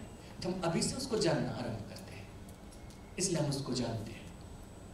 इसलिए उसके जानने के लिए प्रार्थना कीजिए। आने वाले सप्ताह से हम लोग पवित्र आत्मा के विषय में सीखेंगे।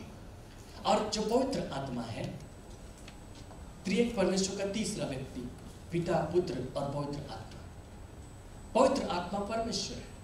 परमेश्वर ने हमारे लिए ऐसा इंतजाम किया है कि हम उस पवित्र आत्मा के द्वारा परमेश्वर को जान सके। पुत्र और पिता की सहभागिता पवित्र आत्मा के द्वारा हमारे लिए दी गई। पवित्र आत्मा के द्वारा हम उसको और भी गहराई से जान सकते हैं। इसलिए मुझे ये उचित मालूम पड़ा कि पवित्र आत्मा के विषय में बताने से पहले मैं आपको परमेश्वर के विषय थोड़ा सा बताऊं, क्योंकि उसकी संपूर्णता को, उसकी भरपूरी को जो यीशु मसीह लेकर आया, उसको अनुभव करने के लिए हमें ये जानना जरूरी है। हम उस पवित्र आत्मा के विषय में सीखने जा रहे हैं। पवित्र आत्मा एक व्यक्ति है। आने वाले सप्ताह से हम उसके विषय में सीखेंगे। उससे रिलेटेड जितनी भी बातें हैं हम लोग उसको आने वाले सप्ताह से स्टडी करेंगे। परमेश्वर आपकी सहायता करे कि आप इन बातों की गहराई में उतर सकें और खुद से आप ढूंढ सकें वचन में, और जो आप वचन में पढ़ते हैं उसको अनुभव करने के लिए यत्न कर सकें। आइए हम लोग प्रार्थना करें। सर्वशक्तिमान पिता, हम आपका धन्यवाद करते हैं क्योंकि तू इतना अद्भुत है कि जो कुछ हम समझ रखते तो उससे परे। जब हम तेरे विषय में बातें करते पिता, बातें हमारी समझ के परे जाने लगती है। लेकिन हम धन्यवाद करते कि तू जानता है कि हमारा लेवल क्या है, तू जानता है कि हम कितना समझ सकते हैं, और तूने हमारे लेवल पर अपने आप को प्रकट किया ताकि हम तुझे जान सके, हम तेरे प्रेम को पा सके, तेरी सहभागिता को प्राप्त कर सके और तेरा जीवन हम प्राप्त कर सके। पिता, हम धन्यवाद करते कि तूने अपने आप को प्रकट किया। पिता, तुझे समझना बहुत कठिन जरूर है, लेकिन असंभव नहीं, क्योंकि तूने अपने आत्मा के द्वारा हमें मदद किया। पिता, तू मदद कर कि जितनी कठिन बातें हमने आज जिक्र की हैं, उन सारी बातों को समझने में हर एक जन सहायता पा सके। और आने वाले सप्ताह से जब हम पवित्र आत्मा के विषय में सीखेंगे, जिसको तूने सहायक के रूप में हमारे लिए दिया, तो पिता वो हर एक जन के लिए लाभकारी होने पाए। हमें से प्रत्येक जन उसकी गहराई में जा सके। धन्यवाद करते यीशु मसीह, तूने कहा है अनंत जीवन यह है कि वो परमेश्वर को जाने। हम पवित्र आत्मा के द्वारा तुझे जानेंगे, हम पिता को जानेंगे, हम उसकी गहराई को जानेंगे, और हमारा जीवन अनंत जीवन की परिपूर्णता को प्रकट करने वाला होगा। जिस रीति से यीशु मसीह ने प्रकट किया, जिस रीति से उसने अपने जीवन को जी करके दिखाया, पिता हम भी उसी रीति से अपने जीवन को जी पाएंगे, क्योंकि तू अपनी सहायता हमारे लिए प्रकट करने जा रहा है। पिता, इन प्रियों में से हर एक जन को तेरे हाथ में सौंपते हैं। इनकी सहायता कीजिए पिता, कि जब हमारा प्रतिदिन का जीवन है, हम इस जीवन को सांसारिक रूप से जीना नहीं चाहते, लेकिन जो कुछ तूने वचन में हमारे लिए प्रकट किया उसको अनुभव करते हुए जीना चाहते हैं। पिता, वैसा अनुभव करने में हमारी सहायता कीजिए, हमें से एक जन की सहायता कीजिए, ताकि हम आगे बढ़ते चले जाएं। हमारा प्रतिदिन का अनुभव पहले से बेहतर होता चला जाए, हमारा प्रतिदिन का कल हमारे आज से बेहतर होता चला जाए, हमारी चाल उस चमकती हुई ज्योति के समान होती चली जाए, जो कभी घटता नहीं परंतु बढ़ता जाता है। और पिता, हम हमेशा ऊंचाई पर चले जाएं, जैसी तेरी इच्छा है कि कलीसिया तेजस्वी हो जाए, उस तेज को हम प्राप्त करने पाए। हमारे जीवन से झलक नहीं पाए, हमारे व्यक्तित्व से, हमारे बातचीत से, हर कुछ से झलक नहीं पाए और लोग हमारे द्वारा आशीष पाए। पिता हम धन्यवाद करते कि तू ऐसा कर रहा है। हमें से प्रत्येक जन की सहायता कीजिए। जब हम इस वर्ष में हम एक नए टॉपिक पर स्टडी करेंगे पिता, वो हमारे जीवन के लिए अद्भुत होने पाए, हम एक नई ऊंचाई को प्राप्त करेंगे क्योंकि तू हमारी सहायता करेगा। आदर महिमा आपको देते हैं, प्रार्थना यीशु मसीह के सामर्थ्य नाम मांगते हैं, आमीन।